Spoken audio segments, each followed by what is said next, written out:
Reflexões para a construção de uma cultura de prevenção de desastres.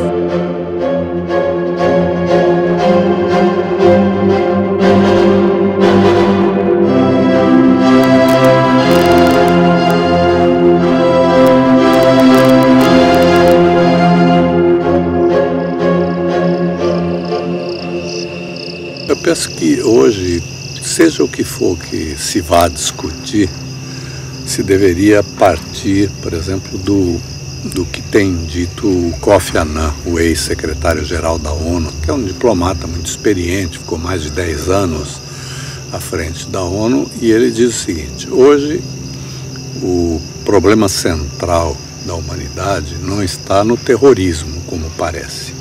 O problema central está em mudanças climáticas e padrões insustentáveis de produção e de consumo. Esses dois problemas é que ameaçam a sobrevivência da espécie humana. Isso é muito grave, quer dizer, alguém com a experiência dele dizer que a sobrevivência da espécie humana está em risco.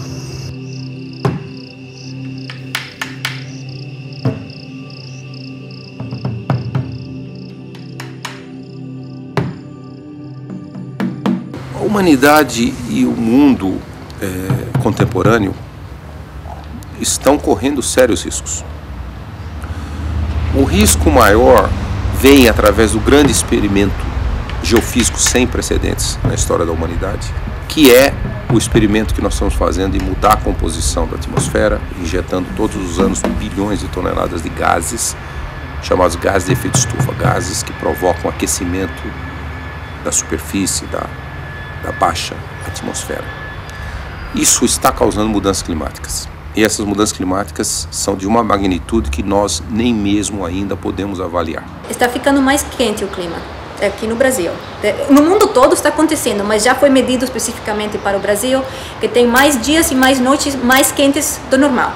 Tá? Então, sabemos que já o processo global está acontecendo no Brasil, vão ter mais enchentes, de que se preocupar, mais secas e mais tormentas. E o furacão Catarina, que aconteceu uns anos atrás, isso foi extremamente raro. Santa Catarina ficou famoso, na verdade, no mundo por causa desse furacão. E se espera que esse tipo de eventos extremos, que não estamos acostumados no Brasil, que isso vai acontecer com mais frequência. Nós estamos vivendo hoje o momento do impasse. Quer dizer, nós já sabemos que nós temos essas grandes questões que são planetárias e que precisam ser resolvidas. Se você não resolver essas questões, vai ter consequências extremamente graves, né? As mudanças climáticas e os padrões de produção e consumo.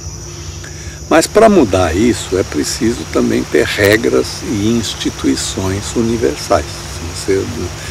Não é o caso de só mudar aqui ou ali. É importante que mude, mas precisa uma mudança global. E você não tem esse caminho. Enquanto isso, você tem aí os relatórios do IPCC, do Painel Intergovernamental de Mudanças Climáticas, dizendo que os riscos são muito altos. O que o IPCC diz é o seguinte: até 2050, nós precisamos reduzir as emissões em pelo menos 50%, para que o aumento da temperatura não passe de 1,5 graus Celsius, né? Porque além disso as consequências serão muito dramáticas, a elevação do nível do mar também. Mas o que está previsto é um aumento no consumo de energia igual a 50% nesse período aí, e sem transformação ainda na matriz energética. Esse é o impasse que nós estamos vivendo. O IPCC, para as pessoas entenderem, o IPCC não faz pesquisa. O IPCC só avalia pesquisas que são feitas em todo o mundo e destaca aqueles resultados que são mais consensuais. E a mensagem do IPCC é muito clara. Nós temos que começar a reduzir as emissões o quanto antes. Senão o planeta vai continuar a aquecer e os impactos serão muito, muito prejudiciais? Eu creio que o nosso despreparo é assustador diante disso, porque se pensa muito em mudanças climáticas, por exemplo, em termos de o que vai acontecer ou o que pode acontecer, e não do que já está acontecendo, que já é grave, né?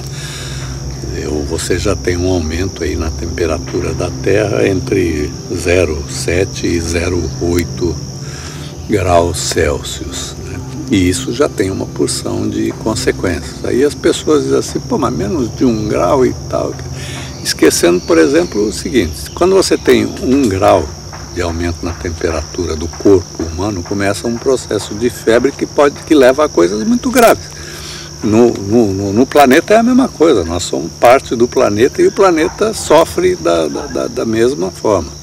Então nós já temos um aumento na elevação do nível do mar e nós já temos um aumento brutal nos desastres climáticos, né? Esses desastres climáticos eles vêm subindo a cada década, hoje são dezenas de milhões de pessoas afetadas a cada ano por mudanças do clima.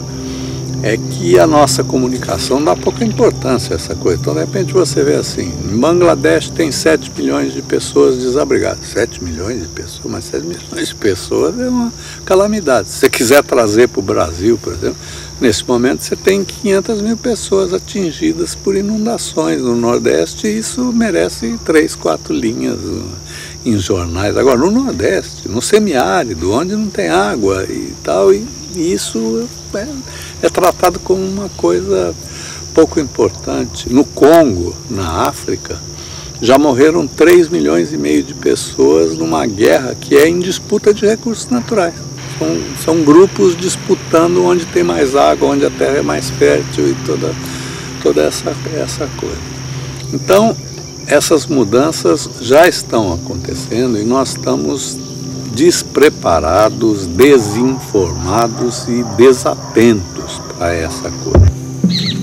O que você tem com toda a clareza é de que os atuais padrões de produção e consumo são insustentáveis, eles estão além da capacidade de reposição da biosfera terrestre.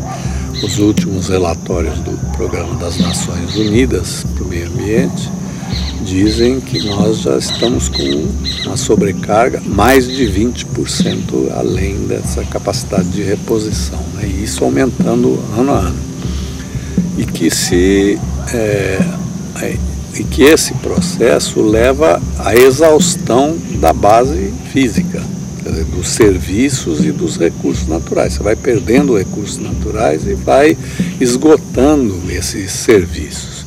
Porque há uma coisa na qual se presta pouca atenção, que é no valor e na importância dos serviços naturais, né? Por exemplo, a fertilidade da terra, a regulação do clima, o fluxo hidrológico, todas essas coisas.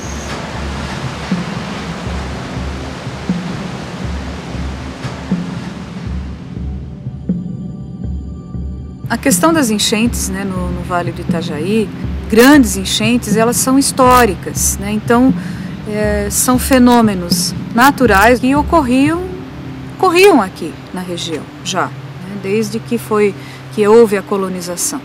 Então, quando chove muito, naturalmente essa água aumenta e já ocupava e causava inundações. Começou a virar um desastre, né, de influência humana, em proporções muito maiores por conta do desmatamento, né? Nós tivemos um desmatamento da Mata Atlântica em processo acelerado, e aí o que era de certa forma normal, né, virou um desastre maior, aliado com a ocupação dessas áreas que sempre foram inundadas. Então as pessoas vão atrás do desastre, na verdade. Elas provocam e vão atrás. Provocam desmatando e vão atrás porque se instalam nos lugares onde historicamente a água vai. E aí reclamam do Código Florestal, né? Ah, mas essa história de área de preservação permanente, imagina, 100 metros na beira do rio Itajaí, quando ele aumenta, ele vai além dos 100 metros. Vale a pena construir ali onde é possível de inundação?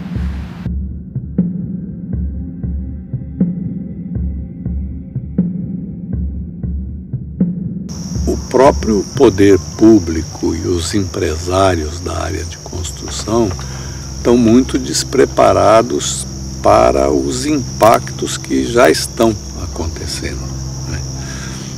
Todo ano, quando chega nessa temporada de chuvas, você vê, eu, por exemplo, moro em Goiás, todo ano se perdem mais de 100, 150 pontes nas rodovias, e rodovias que se desfazem, cabeceiras de pontes e tubulações e toda essa coisa, né?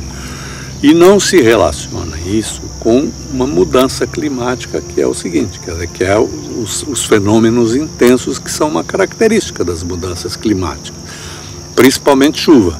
Eu vi outro dia, caiu num município desses aí 132 milímetros em poucas horas.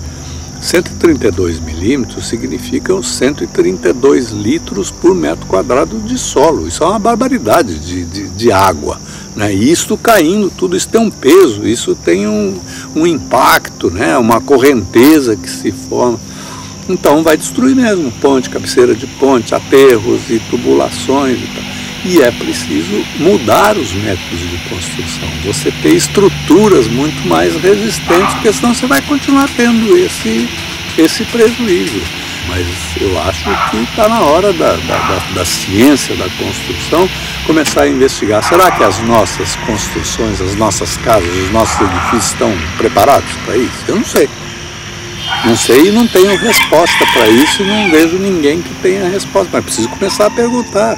Como podemos fazer para não ser vulneráveis? Bom, temos que ver onde construímos nossas moradias, como construímos nossa infraestrutura, por exemplo, os colégios, os hospitais, as vias de acesso, os pontes, tudo isso tem que estar construído com os materiais corretos e no lugar correto, porque se você construir em um lugar que vai ter enchente, vai ter inundação, vai ser tudo esse desenvolvimento, todo esse esforço, esse dinheiro do povo nosso que foi para construir, esse aí não vai funcionar, não vai durar muito. E com a mudança climática, o ritmo dos desastres está se acelerando. Quando um desastre traz grandes danos, é porque a situação já não era normal, né? Porque senão o desastre não teria se estabelecido. O desastre ele precisa servir para que as pessoas, as comunidades aprendam com ele, né? Então, o desastre deixa marcas de perdas materiais e de perdas emocionais que não podem ser esquecidas, né? As pessoas precisam, melhor do que reconstruir, retomar os seus cotidianos a partir daquilo que viveram, né? De forma a se proteger para este mesmo risco de uma maneira mais adequada. O que pode ser diferente? Né, para que no ano que vem, isso é muito comum no Brasil, né? A gente ouve isso, mas todo ano chove, todo ano é a mesma coisa, todo ano não é nem a mesma coisa. Se não for feito nada, é cada vez pior, né? Então, o que pode ser diferente? Eu nasci, me criei aqui dentro, eu não quero mais passar uma noite como a gente passou aquela noite. Eu moro aqui embaixo, aqui 1 quilômetro, nem, né? A gente escutava o estrondo aqui em cima, quando começou a desmoronar tudo, aqui, essas 3 casas. A gente não tinha mais para que apelar. Apelamos para a igreja, que de pronto estava a igreja, que Nossa Senhora depende de nós. Não tinha, eu não quero mais passar e essas pessoas que morreram aí dentro, a gente lamenta muito, tudo pessoas conhecidas, amigos, né? E, sei lá, é complicado para nós. Então. Hoje eu acho que faz 54 dias, né, Nelson, da tragédia? Ficou difícil para nós. Isso foi devido a muita chuva. Sexta, sábado, domingo choveu muito, só que tinha poucas barreiras até a explosão do gás. Poucas coisas tinha caído. A partir do momento que deu aquele estrondo, o clarão que esclareou tudo ali, o baú, a tocha de fogo subia por cima daquele muro, que foi logo ali atrás. Aí começou o desmoronamento. Aquelas pessoas que morreram aqui em cima, essas casas aqui, tudo após a explosão do gás.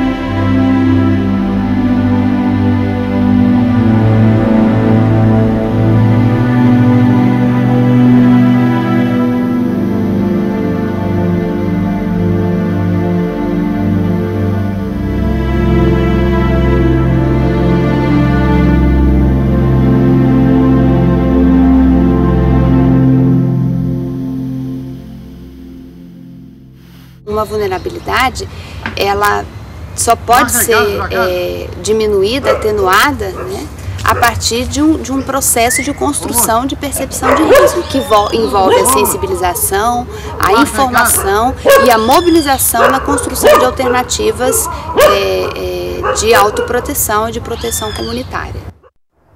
Então, boa parte, gente, mais de 90% da precipitação que ocorre em volume, que ocorre no sul do Brasil, não é da nossa evaporação e muito menos transportada pelas frentes frias que vêm do sul, porque a áreas frias de gelo, não é? A umidade é baixa, então é seco, o gelo é seco, não tem umidade.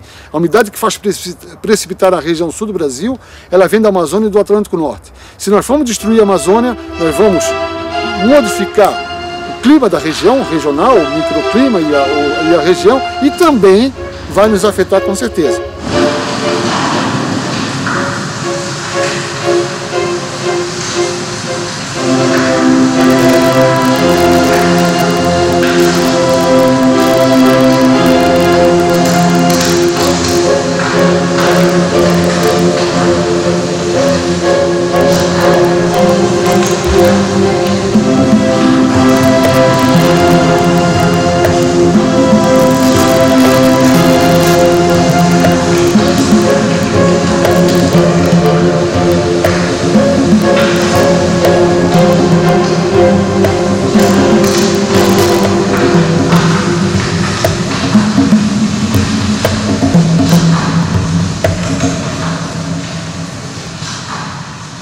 Quando é que um escorregamento ele pode vir a acontecer? O escorregamento no Brasil, ele é geralmente, 90% dos casos, é deflagrado por chuvas.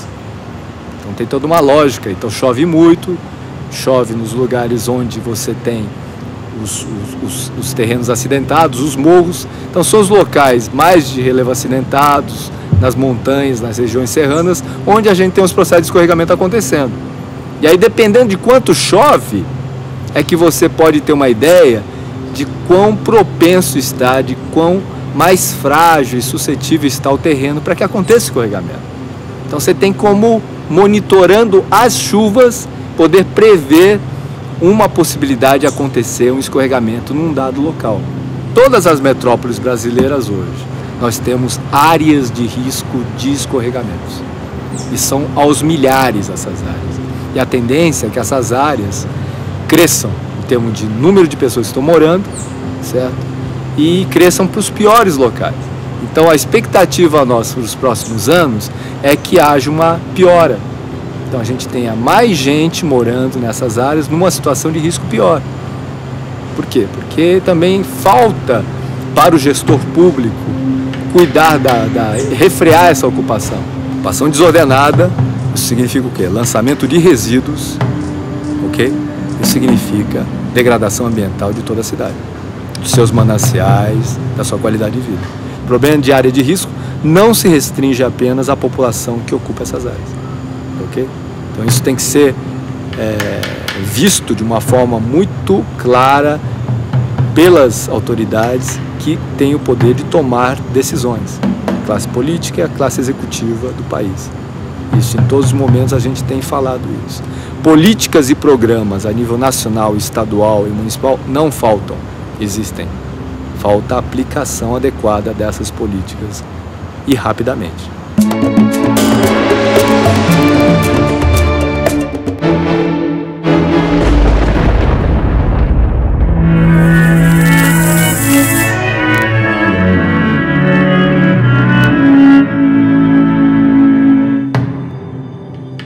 Florianópolis, furacão Catarina. Olhem só que história interessante. Um evento único no Brasil, sem registro, uma defesa civil muito bem preparada, com técnicos capacitados, tomaram a decisão de esperar o pior. Esse pior significava o quê? É um furacão e ele vai nos atingir. Então hoje a Defesa Civil do Estado, em relação às previsões meteorológicas, trabalha da seguinte forma: preferimos errar pelo excesso de zelo em garantir a segurança da comunidade.